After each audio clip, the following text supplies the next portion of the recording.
All right, here we go. Sorry to give some of you guys have the bell struck. Sorry to give you a notification, two notifications so quickly in a row, but sometimes that happens. This is going to be a pretty short broadcast because it's a simple process, plus I've got a meeting very shortly. So here we go. The acrylics are all finished. You can watch Daily Art Adventure 643. I did a little bit after I ended that, mainly with some messy brushes. I added white, translucent white here, and all the way in the light cone of light that I talked about earlier. So it's a little more pronounced than it was. So I'm ready to go. Oh, Michael, good to have you back. Sorry to be interrupting your day so much. All right, and then I took some either watercolor sticks or water-soluble pastels. I don't necessarily recommend all this, but I believe it works. The reason is because of the magic of liquid. Liquid turns anything into oil paint. That's a slight exaggeration, but not much. But right now I'm going to do one more thing before I do my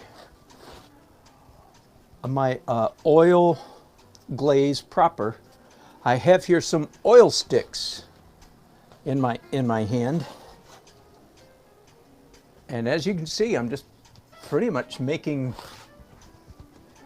random messes with them. I have orange and yellow. That might be enough. Oh, let's do a little bit of green. Ooh, this brand is greasier than the other brand. That's right.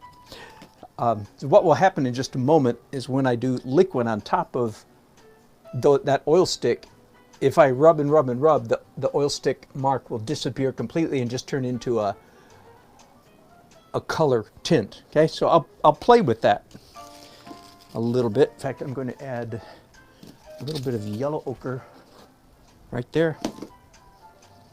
All right, let's do the glaze now. I'm using two 4-inch brushes.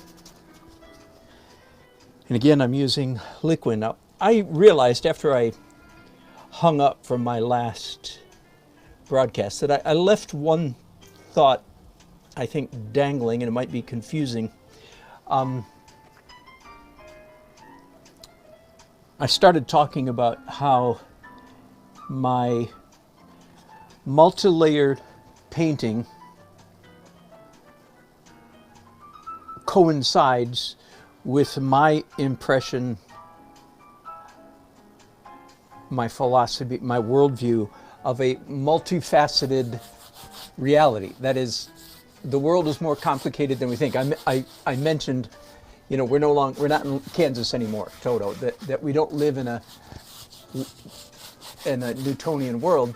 And I realized as the echoes of that hung in my mind, that some listener might construe that to mean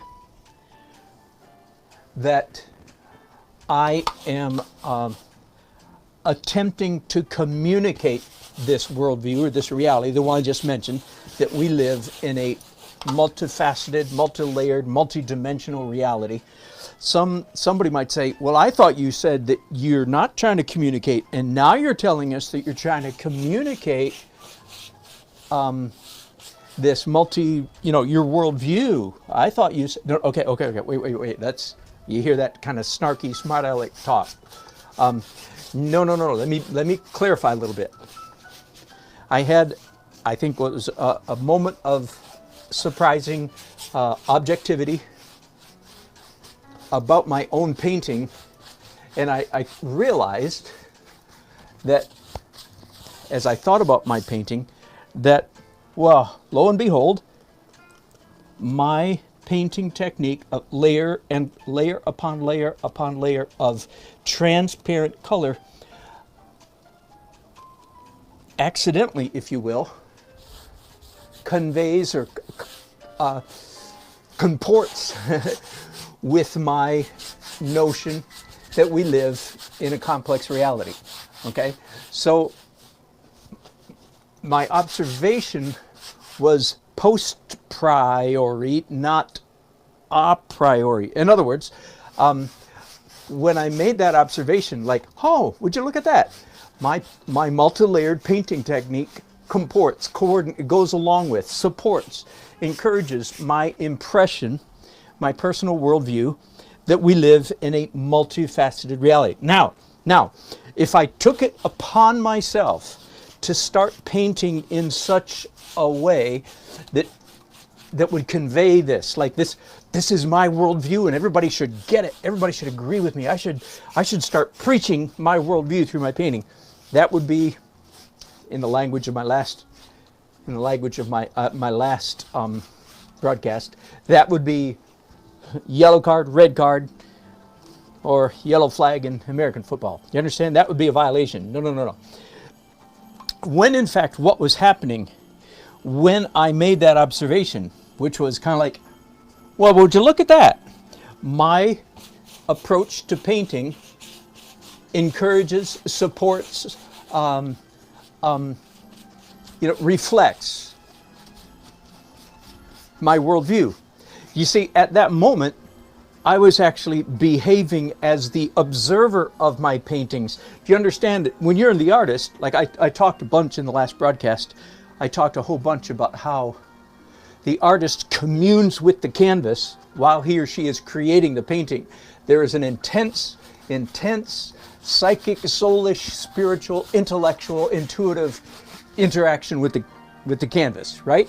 I think that's pretty obvious. I doubt that many people would argue with that. But did you know that as an artist, after not just after the painting is done, but you can also act as the observer or the consumer of your, if you will, of your artwork. You can also be the observer. So as an artist, you have two roles. You're the one communing with your canvas, but then you also stand back and sort of pretend it's not yours, if I can use funny language, and look at it objectively, like from an out. So that's what I was doing when I stumbled on this revelation, if you will, this insight. It felt to me like an authentic insight that, well, look, would you look at that? The paintings that I'm starting to do right now, the change that I'm going through right now, which I've talked about a whole bunch in the last week, the change that I'm going through right now, as I say, comports, coordinates, agrees with, goes along with, supports my worldview that we live in a multifaceted reality. There is more to the unseen world than there is to the seen world, and you can take that either as a spiritual statement or as a scientific one. They are both absolutely true, in my opinion. So you don't have to turn me off in that regard if you're a flaming materialist. I'm talking as a scientist here. There's more to the unseen world than there is a dark matter, dark energy, and mysteries beyond description. Okay, and so I was looking at my paintings as an outsider when I had that revelation. Let me repeat. If I now decide to start painting in such a way that the viewers of my painting will go, well, golly, we live in a multifaceted, multi-dimension, and that in fact is what I'm after. That music might be a little loud. One other thing I want to point out. Before I did this glaze, my painting was way cool. It was a cool painting, and now I have just shifted the whole thing to warm. And just a free tip for what it's worth is that anytime, by the way, when I'm done with this, I believe it will be a cool painting, but I'm not sure. That could shift still. But anytime you cross, I call it crossing an equator, from north to south, from cool to warm, or from warm to cool. Anytime you cross over that boundary in transparencies or translucences, it's an exciting visual thing. All the colors on this canvas right now are far more interesting than they were just a few minutes ago when they were one less layer. Now there's one additional layer, and it crossed the color temperature boundary. So that's just something to keep in mind. It was cool, and I did warm on top of cool, and that creates a very exciting visual stuff. And I'm sorry you guys can't see this in person. These paintings are so much better, as you know. All paintings are so much better in person than they are. Here, well, I'll pick you up. I'll do the best I can. Sorry for the earthquake, but I want you to see up close. Texture, color, all of these colors now are virtually nondescript. I mean, your eye, your brain hardly even knows what to call this. And this is why I'm bonkers about transparent and translucent colors. Your brain, look at this. What do you call that? It's blue on top of pink, on top of yellow, on top of blue, on top of pink, on top of brown, on top of white. And all of those layers affect your retina. All of those layers affect your brain, and you hardly know what to call these colors. And they're beyond, in a sense, beyond description. It's because your eye perceives them as multiple layers of color, which is, of course, what they are. So anyway, there's another, you know, hurrah for the magic of transparency. Now I'm nearly finished here. I'm going to do now a little bit of cool. So I did warm on top of cool.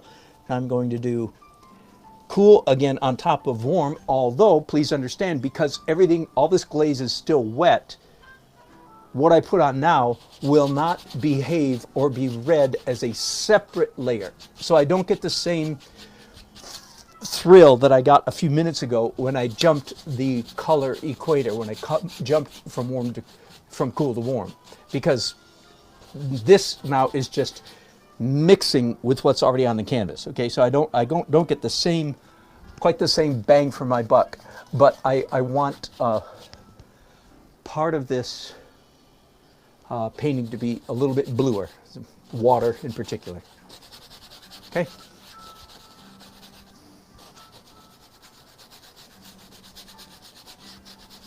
Plus, right at the moment, there's a nice strong blue line right there that was made with a watercolor stick, and I like it, but it was just too strong. So I've just pushed it back by rubbing on it, simply by rubbing on it. I'm putting a little bit of ultramarine on my brush to get a little bit deeper blue down here. Deeper really is not the word. Cooler blue, cooler. I am making it darker blue, but that's not the key issue. The key issue is cooler blue. While I'm going to clean my brushes and do one more layer, which again, because everything's wet, it's not going to be read as a separate layer because it's going to blend with what's already. That's why acrylics, I enjoy underpainting acrylics so much, because you can do layer upon layer upon layer very quickly, and they are in fact separate and distinct layers, of course, because each layer dries quickly. Once you enter the oil realm, it does not dry nearly as quickly, so you can't slap down layers quite as quickly. Although I'm about to go have a meeting in a few minutes with my tax accountant, finally going to pay my 2018 taxes. I have such a good tax guy. He files an extension for me without me even asking. I don't even have to call him and say, by the way, he just does it automatically. That's what you call a good accountant. His job, I say, is to keep me out of jail. And so far, he's done a good job. Okay, so I'm doing permanent rose. For what it's worth, my favorite red color, permanent rose. Very cool, and very transparent. But by cool, that means tending toward purple, right? Very cool red. My second favorite red color is Scarlet Lake, which is a very warm. So those are, if I just had two reds on my palette, those would be the two. I often have one in between, Naphthol Crimson, and I never, this is old stuff, old information for you regulars. I never use cadmium. I mean, I've used it over, in the years, but virtually I never use cadmium, yellow, orange, or red. So my three reds are Permanent Rose, Naphthol Crimson, and Scarlet Lake, from cool to warm. I'm making the sky more pink, precisely because I believe when I finish this painting, the sky is going to be predominantly blue. It's not going to be a killer blue, because it's going to have this. It's going to have this beautiful, what is now sort of actually a purplish, pinkish purple. Again, it's hard.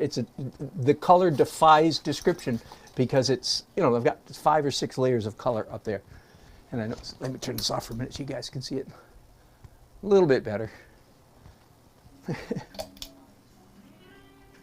Yeah, that's actually truer to the color, but I'm not going to paint that way.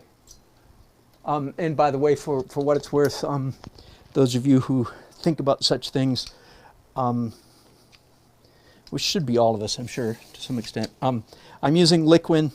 I love it. The only downside is it's a little bit smelly, a little bit odoriferous, a little bit chemical. I have a window fan air conditioner blowing on me from the right. I have a ceiling fan and a moderately high setting. I have a central air conditioning unit blowing air, and I have my office doors open. Just to give you some idea. Just you want to be wise with this stuff. Some people are so wise with it they refuse to use it, and that's okay. I can understand that, but I don't want to give it up. It's too precious to me. Ooh, that's pretty what I just did. I like that. It's a little bit too much yellow, but I like it. So I'm gonna do that, and then probably wipe off just a little bit. I have a whole bag here of old cotton rags. Yeah, so I can lift off just a little bit. Yeah, that's nice. Ooh, that's nice. And then the light part of these boats, these white boats. Those of you guys all know what, you know, when you're at the coast, when you're at the beach, and there's these white boats and the sun's out. I mean, it's just blistering, glistering. The light that is bouncing off everything. Well, that's why people wear sunglasses. Myself especially. I was painting one time, just for fun. It was in France, and I was wearing. It was a sunny day, and I was wearing sunglasses. And somebody criticized me for wearing sunglasses when I was painting, which I can understand, because I don't like wearing. But that's one of those cases where it's like hearing. It's like in the realm of hearing. Too soon old, too late wise, something like that. By the time you learn how important it is for you to protect your hearing, it's too late. You've been stupid for too many decades, and it's already too late. That's me. And same thing is true with wearing sunglasses. So I value my eyesight even more than doing this one particular painting. So anyway, here I am in the comfort of my own studio. My eyes are not hurting at all. But my point was, the light at the beach is so intense. All right. Oh, I was going to just say one more thing as I clean up the brushes. Back to my multi-layered effect of my painting. Here's what thing I have learned downstairs this week. This is fresh insight. What thing I have learned where I'm trying to maintain or keep the initial abstract painting visible through the finished painting. It's not the same if you paint a picture and then slap abstract on top of it. Does not have the same effect. Does that make sense? Does not have the same effect if you slap abstract on top. It has to be the abstract, the abstract stuff needs to come from within, just in case anybody wants to try. Now, I will be slapping abstract on top throughout the entire process, but it does not have the same impact as the stuff that's underneath and peeking through. Just, that's what I've discovered this week, downstairs in the garage, where I hope to paint as soon as I get done with my taxes and come home, jump in the pool, get a workout. It's 100 degrees outside again today. Good day to get workout in the pool. And then I'll broadcast from the garage. All right, a few chats. Let's see what's going on. Hey, David Mercer. David, I am sniffing a lot. I am indeed. I don't think it's from the toxins. Could be exacerbated, but I am struggling with some cold/flu thing. You're exactly correct. Well, that I am sniffing a lot, and you're exactly right about that. And could it be exacerbated? Yeah, could be. So thanks for the tip. I'll pay attention. Need a candle as the open flames will. Really interesting, David. That's an interesting thought. I will look into that. Thank you. Good to hear from you, my friend. It's been a while. All right, quick broadcast. As I said, I'm at the moment, very happy with where this is at. Sorry for the grammar. Every time I use poor grammar, the ghost of my mom, she's still living, but the ghost of my mom still corrects me. Some of you grew up, and I love it. I'm glad that I grew up in a household where my parents spoke proper English, so it made it easy for me. Very happy with the way this is looking right now. So I think I'm ready to take it to the party, 4th of July party tomorrow at a home where I will at least get very close. I've got 4 hours tomorrow, and I think I'll get very close to finishing it during that time. And I just, by way of, so here's the photograph, and there's the painting. So I think the painting's a whole lot better than the photograph already. All right, thanks guys, appreciate it. I hope to see you again this afternoon. Bye-bye. Oh, Michael, I'm sorry, you asked a question. Yes, liquid makes it dry quickly. In fact, everything I just put on here will actually be dry when I get back to it in about 2 hours from now. So that's a good thing. Oh, I'm not going to get back to this. I'm going to be on my other painting. But anyway, everything here will be dry in about 2 hours. And it's a very transparent medium. Liquid also plays well with all these other crazy things that I'm throwing into my paintings. Liquid turns this pastel into oil paint. It's just dry powdered. Think about it. It's just nothing but dry powdered pigment, then mixed with liquid turns into oil paint. So I like it a lot. And of course, these are already oil, so it doesn't have any trouble turning these into oil paint as well. All right, thanks, gang. Be back this afternoon. Bye.